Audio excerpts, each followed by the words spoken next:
আসসালামু আলাইকুম প্রিয় দর্শক, অন্য মঞ্চের আলাপচারিতায় আপনাদের সকলকে স্বাগত জানাচ্ছি।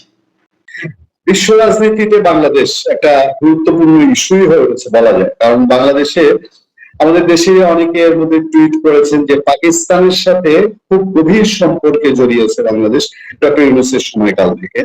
তো পাকিস্তানের সাথে সম্পর্কে জড়ানো স্বাভাবিকভাবে ভারতের আবার এটা দেখা ভারতের এটা তির্যক চোখে দেখাই স্বাভাবিক যে ভারত পাকিস্তানের যে সম্পর্ক, আবার বাংলাদেশ ভারতের সাথেও সম্পর্ক উন্নয়ন যেটা ইউনূস আমলে যা ছিল তার চেয়ে পরিবর্তন আনছে। টার্কির সাথেও বাংলাদেশ ভালো সম্পর্ক রাখছে। আমেরিকা তো বলাই বাহুল্য যে আমেরিকার চুক্তি দিয়ে বাংলাদেশ কেউ কেউ বলে যে 52তম স্টেট বানিয়ে ফেলবে কিনা। অনেকে যারা সমালোচকরা বলেন যে সেই ভেনেজুয়েলাকে সে যেরকম 51তম স্টেট বলেছে, এখন যা যা হচ্ছে আমাদের তেল কিনতে হয় আমেরিকার পানি, আমাদের তেল নিয়ে চিন্তা করে আমেরিকান কোম্পানি শেভরন আর আমেরিকার বাংলাদেশের রাষ্ট্রদূত যে আমরা কিভাবে তেলে স্বয়ংসম্পূর্ণ হবো। এই প্রেক্ষাপটে আরিফ ভাই, বাংলাদেশ বিশ্ব রাজনীতি এখন কোন জায়গায় আছে? আমরা হেডলাইনটাই করেছি বাংলাদেশ নিয়ে কি নতুন কোন খেলা শুরু হয়েছে? আমি ধন্যবাদ আপনাকে পূর্ণিমা ভাই। যেটা হচ্ছে যে আমি আসলে হেডলাইনের সাথে একমত না এই কারণে, কারণ বাংলাদেশ নিয়ে কোনো নতুন খেলা শুরু হয় না। এগুলা ফুটবলের মতো খেলা না যে আপনি 90 মিনিটস একটা পার্ট খেলা শেষ হলো তারপরে একটা খেলা শুরু হবে। আমরা 24 আগস্ট মাসের যে ঘটনাটা দেখলাম, আওয়ামী লীগের শাসনামলের অবসান এবং পরবর্তীতে নতুন শাসক গোষ্ঠীর আগমন বাংলাদেশে, এই খেলাটা ধারাবাহিকতা আজকে পর্যন্ত চলছে। It's not a part. এটা শুরুই করা হয়েছিল যাতে আজকের যে পরিস্থিতি সেখানের মধ্যে যেতে পারে, বা আরো আগামীতে আমরা যেটাকে বলে যে ইকোনমিক্যাল কলোনি বানানো যায়, যাতে এই দেশটাকে অর্থনৈতিকভাবে পঙ্গু করে দেওয়া যায়। এই কারণে এই গেমটা শুরু হয়েছে। সুতরাং আমরা নতুন করে কোনো খেলার মধ্যে ঢুকি নাই। এই খেলার মধ্যে স্ট্র্যাটেজিক্যাল কারণে ভৌগোলিক অবস্থানের কারণে আমাদের এক ধরনের চ্যালেঞ্জ আগে থেকেই ছিল। দ্বিতীয় যে মুশকিলটা তৈরি হয়েছে আমাদের, growing economy, growing middle class, purchase পাওয়ার গ্রোথ, এইসব কারণে আমরা যে কোনো সময় লেস ডেভেলপমেন্ট কান্ট্রি থেকে উপরে চলে যেতে পারি। আপনারা জানেন যে এটা অনেকটা প্রেশার দিয়ে আটকে রাখা। আমাদের যে মাথাপিছু আয়ের যে উমফলনই আমি বলবো, এবং অন্যান্য কারণে আমাদের কর্মক্ষম জনগোষ্ঠীর শক্তি অনেক বেশি এখন এই মুহূর্তে। আমাদের যেটাকে ডেমোক্রেটিক ডিভিডেন্ড বলে, সেই ডেমোগ্রাফিক ডিভিডেন্ডের জায়গাটা অনেক বেশি। সবকিছু মিলিয়ে আমরা এখন খুবই একটা আকর্ষণীয় জায়গা বিদেশি বিভিন্ন শক্তির জন্য, আমাদের অর্থনীতি এবং আমাদের অবস্থান। এইটারই প্রক্রিয়াগত কারণে বাংলাদেশের আজকের এই অবস্থা, এবং এটা নতুন কোনো খেলা না, এটা ধারাবাহিক একটা খেলা। এই মুহূর্তে খেলাটা কার্যকর হচ্ছে আর কি, যেটা ধরুন গত 2-3 বছর ধরে চলছে। এইটার একটা ফল শুরু হচ্ছে মাত্র, যেটা ইউনূস সাহেব প্রথমার্ধে করে গিয়েছেন। উনি পুরো মাঠটা সাজিয়ে দিয়ে গিয়েছেন, গোল টোল করার জায়গাটা ব্যবস্থা করে দিয়ে গেছেন। তারই কন্টিনিউশন আজকের যে সরকার, তারা সেখানে ধারাবাহিক এখন গোলগুলা দিয়ে যাবেন। আমি একটু যুক্ত করতে চাই আর ভাই, ইউএসএ যে এগ্রিমেন্ট, ইউএসএর সাথে যে বাণিজ্য চুক্তি, এই চুক্তি একদিকে সরকার বলছে যে এটা পুনর্বিবেচনার সুযোগ আছে, পুনর্বিবেচনা করবে হয়তো, আবার চুক্তি কিন্তু বাস্তবায়ন হচ্ছে অনেক কিছু, বলা যায় যে বাস্তবায়নের পথে হাঁটা হচ্ছে। শোনা যাচ্ছে আমাদের বে অফ বেঙ্গল, আমাদের পোর্ট, সেগুলোতে আমেরিকান ওয়ারশিপ তারা আনাগোনা করতে পারবে। তাহলে চুক্তি যদি বাস্তবায়নই হয়, এটার পর্যালোচনার কি জায়গা থাকছে? পর্যালোচনার জায়গা আছে, আমি জানি না আপনি কোথায় শুনেছেন। এগুলো কৌতুক, এগুলো শুনতে ভালো লাগে। একটা দাড়ি কমা ফুল স্টপ কিছু বদলানোর ক্ষমতা নাই। মানে ক্ষমতা নাই মানে কি, এটা বদলানো হবে না ধরে নিয়েই তো আপনি ক্ষমতায়। সুতরাং এইসব জোক শুনতে ভালো, কিন্তু বাস্তবে এগুলোর কিছু নেই। পর্যালোচনা করার সুযোগ আছে, দুনিয়ার সকল চুক্তির পিছনে লেখা থাকে যে এটা উভয় পক্ষ মাঝে মাঝে পর্যালোচনা করবে। তো এখন ওই লাইনটা ধরে যদি আমি বলি পর্যালোচনা করার সুযোগ আছে, ভালো।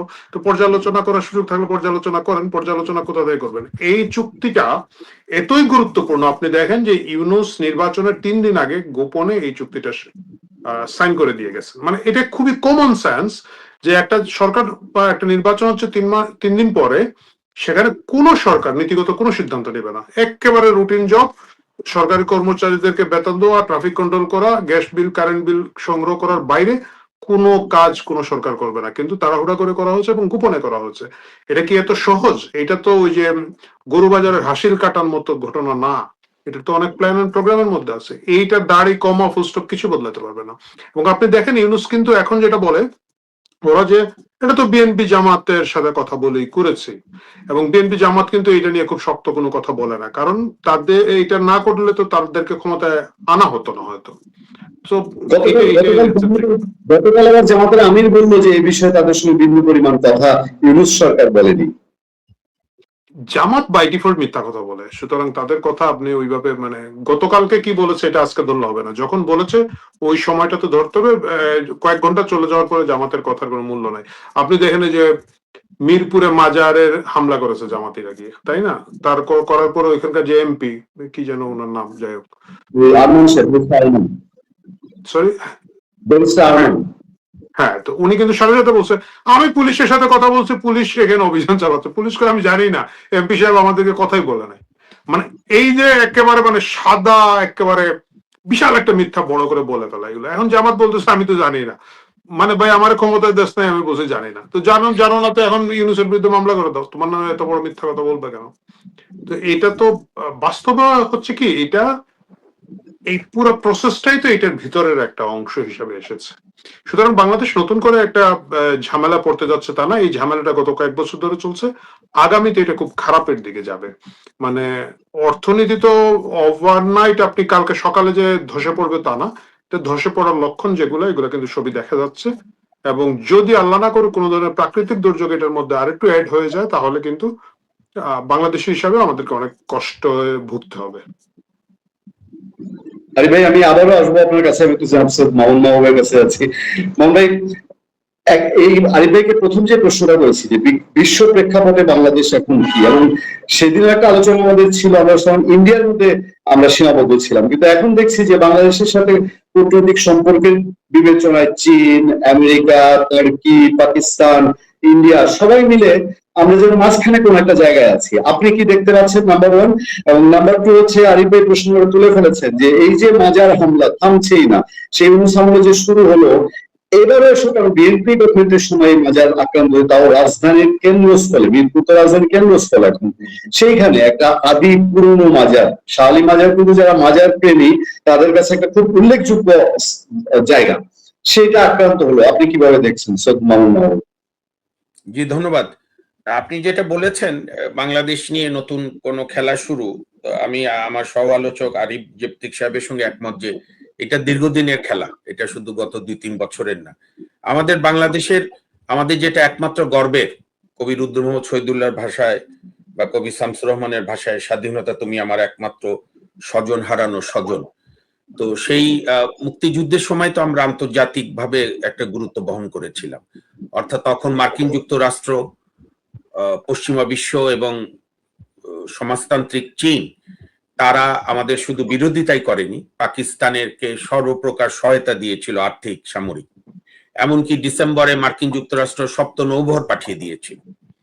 কিন্তু তখন সারা বিশ্বের যে মুক্তিকামী আন্দোলনে, বিশেষ করে দ্বিতীয় বিশ্বযুদ্ধোত্তরকালে সোভিয়েত ইউনিয়নের যে অসাধারণ অবদান, সারা বিশ্বের মুক্তিকামী মানুষের আন্দোলনকে সমর্থন করা, এবং আমাদের যে মহান মুক্তিযুদ্ধ, সেখানে বাংলাদেশ আওয়ামী লীগ তো নেতৃত্ব দানকারী সংগঠন, তার সঙ্গে তদানীন্তন পাকিস্তান দ্বারা নিষিদ্ধ পূর্ব পাকিস্তানের কমিউনিস্ট পার্টি, তখনকার নেতা বীর কমরেড মনি সিং, মোহাম্মদ ফরহাদ, তা ছাত্র ইউনিয়ন, ন্যাপ, অধ্যাপক মোজাফফর, এদের ভূমিকা, সঙ্গে আওয়ামী লীগ তো নেতৃত্বই ভূমিকা, এবং তাজউদ্দিন সাহেবের মতো। আমি এই জন্য খুব দৃঢ়তার সঙ্গে বলি, বঙ্গবন্ধুর জন্ম না হলে আমাদের স্বাধীনতা যুদ্ধ শুরু হতো না, আর তাজউদ্দিন সাহেব না থাকলে আমাদের মুক্তিযুদ্ধ সম্পন্ন হতো না সফলভাবে।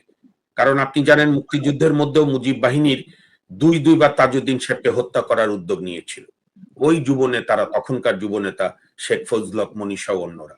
তো যে ইতিহাসে সেই তাজউদ্দিন সাহেবকে সবাই অবজ্ঞা করেছে, কেউ বাদ দিয়েছে, কেউ নাম বলতে চায়নি।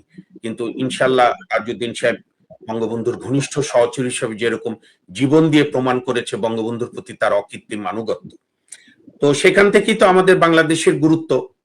এবং বঙ্গবন্ধু যে সাহসের সঙ্গে ভূমিকা পালন করেছিল, তার সেই অসাধারণ উক্তি, বিশ্ব আজ দুভাগে বিভক্ত, একটি শোষক আর একটি শোষিত, আমি শোষিতের পক্ষে, কিংবা তার আরো একটা ভাষণ, আমি লুমুম্বা হব, আলেন্দে হব, তবু সাম্রাজ্যবাদের কাছে মাথা নত করব না।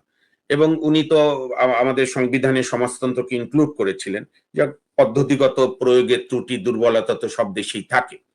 তো তারপর থেকে তো জিয়াউর রহমানের আমলে একদম উল্টো অবাধ মুক্ত বাজার অর্থনীতি, 91-এর পরে বোধহয় 93-র দিকে আমি যদি ভুল না করে থাকি, আওয়ামী লীগও তার গঠনতন্ত্র চেঞ্জ করে মুক্ত বাজার অর্থনীতি করলো, হয়তো বাস্তবতার কারণে।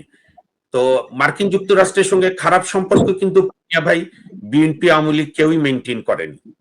প্রত্যেকে চেয়েছে মার্কিন যুক্তরাষ্ট্রের সঙ্গে ভালো সম্পর্ক রাখার, এবং যে যখন বিরোধী দলে থেকেছে তখন মার্কিন এম্বাসিতে যাওয়া ছিল আন্দোলনের একটা অন্যতম কাজ। মার্কিন অ্যাম্বাসেডারকে আমি শেখ হাসিনার বাসায় বহুদিন দেখেছি।